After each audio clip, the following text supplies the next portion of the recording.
কাবা ঘরের 4টা কর্নার আছে, এর মধ্যে একটা কর্নারের নাম হচ্ছে রুকনুল হাজারিল আসওয়াদ, ব্ল্যাক স্টোন কর্নার। এই হাজারুল আসওয়াদের এই কর্নারে একটা পাথর আছে, এই পাথরটাতে চুমু দেওয়ার জন্য লোকজন ধাক্কাধাক্কি করে। আপনারা যারা হজ উমরা গিয়েছেন দেখছেন না, এই হাজারুল আসওয়াদে চুমু দেওয়ার কারণ হচ্ছে এই পাথরে চুমু দিলে যিনি চুমু দেয় তার গুনাহগুলো এই পাথর টেনে নেয়। এই হাজারুল আসওয়াদ পাথর আপনার পক্ষে সাক্ষী দিবে, এটাকে আল্লাহ ঠোঁট দিবে, মুখ দিবে, চোখ দিবে, আর আল্লাহর সামনে দাঁড়িয়ে কিয়ামতের দিন বলবে, আল্লাহ তোমার এই বান্দা তার 2 ঠোঁট দিয়ে আমাকে চুমু দিয়েছিল, এর জান্নাত না দেওয়া পর্যন্ত আমি এই পথকে ছাড়বো না। হাজরুল আসওয়াদের কর্নার আর কাবা ঘরের দরজা, এর মাঝখানে একটা জায়গা আছে, এই জায়গাটার নাম মুলতাজাম। এই জায়গাটাতে লেগে থেকে দোয়া চাওয়া, দোয়া করাটা সুন্নাহ। এই মুলতাজামে দাঁড়িয়ে হাত লাগিয়ে বুক লাগিয়ে দোয়া করলে এই দোয়া আল্লাহ ফিরিয়ে দেয়, এই দোয়াটা কবুল করে নেয় কে? সাহাবারা এটা করতেন। কিন্তু এই মুলতাজামে তো সহজে জায়গা পাওয়া যায় না, লক্ষ লক্ষ হাজী সাহেব মুতামিরুন উমরাকারীরা ধাক্কাধাক্কি করে ওই জায়গায়। তো এক ইমাম সাহেব, সে অনেক ধাক্কাধাক্কি করে যুদ্ধ করে মুলতাজামে হাত লাগানোর সুযোগ পেয়েছে। হাত লাগায় ধাক্কার চোটে সে তাড়াতাড়ি করে আল্লাহর কাছে দোয়া করতেছে যে, আল্লাহ জীবনে যত দোয়া করছি আর যত দোয়া করব, এই সব দোয়া তুমি কবুল করে নিও।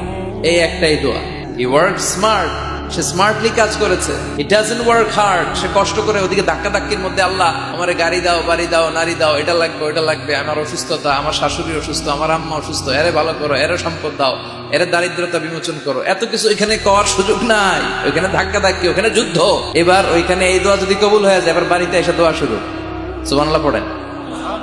এজন্য মুমিনরা, they don't work hard, they work smart. তারা মেধাকে কাজে লাগায়, ঝুপ বসে কোপ মারে। যখন দোয়া করলে কবুল হয়, তখন দোয়া করার দরকার আছে না নাই?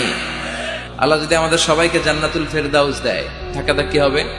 মা বাইনাল মিসরাআইন মিন মাসারি'আল জান্নাহ মা বাইনা মাক্কাহ ওয়া হাজার। সৌদির মক্কা শহর থেকে বাহরাইনের হাজার শহর যত লম্বা, জান্নাতের এক একটা দরজা ঠিক তত লম্বা। সেই হিসাবে কয়েকশো কোটি মানুষ আমরা এক ধাক্কায় জান্নাতে ঢুকবো। তো দরজা যদি হয় এত বড়, আসল জান্নাত কত বড়? ওই আল্লাহর দরবারে ভান্ডারে কোনো কমতি আছে?